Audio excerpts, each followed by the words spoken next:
Brain కదా oxygen లాగా అనిపిస్తుంది కదా, ఎక్కడ దొరకని కేరింగ్ నాకు ఆ పర్సన్ దగ్గర దొరికిందని ఫీల్ అవుతుంటారు కదా వాళ్ళు.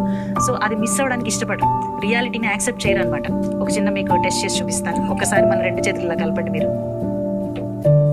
ఈ లెఫ్ట్ హ్యాండ్ లెఫ్ట్ తంబు పైకి వచ్చిందా, రైట్ తంబు పైకి వచ్చిందా మీకు? నాకు రైట్. మళ్ళీ ఇంకొకసారి 3 times చేద్దాం. మళ్ళీ ఇంకొకసారి 3 times కూడా రైట్ తంబు పైకి వచ్చింది. ఈసారి మనం కొంచెం ఎఫర్ట్ పెట్టి లెఫ్ట్ తంబు పైకి వచ్చేలా చేద్దాం. ఓకే, ట్రై చేద్దాం. అవుతుందా? చూసారా, కొంచెం ఎఫర్ట్ పెట్టాం కదా, కొంచెం టైం పట్టింది. ఇంకొకసారి చేద్దాం. సో ఇప్పుడు మన బ్రెయిన్కి ఇది అలవాటు అవ్వడానికి ఎంత టైం పట్టింది?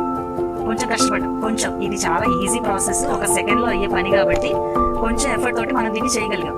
మరి రిలేషన్షిప్ అంటే ఎప్పటి నుంచో ఉన్నది కదా, ఎప్పటి నుంచో వాళ్ళ వ్యక్తికి, వాళ్ళ మాటలకి, వాళ్ళు కలిసిన ప్లేస్లకి, ఆ అటాచ్మెంట్కి అలవాటు పడిపోయి ఉంటారు కాబట్టి దాని నుంచి బయటపడడానికి ఈ న్యూరో ట్రాన్స్మిటర్స్, ఇప్పుడు మనం ఇందాక చెప్పిన simple examples, neuro transmitters connect అయ్యి ఉంటాయి. ఆ న్యూరో ట్రాన్స్మిటర్స్ కనెక్ట్ అయిన వాటిని మళ్ళీ మనం రివర్స్ చేయడానికి ట్రై చేస్తున్నాం. సో ఎఫర్ట్ పెట్టాలి, ఎఫర్ట్ పెట్టడానికి టైం తీసుకోవాలి. కాబట్టి వాళ్ళకి లెట్ ఇట్ గో అనేది చిన్న పదం, వదిలేసే అనేది పదం, కానీ ఆ పెట్టే ఎఫర్ట్, ఆ టైం వాళ్ళకి పడుతుంది కాబట్టి వాళ్ళు దాన్ని అంత తొందరగా తీసుకోలేక గిల్ట్ ఫీల్ అవుతుంటారు. ఓకే. సో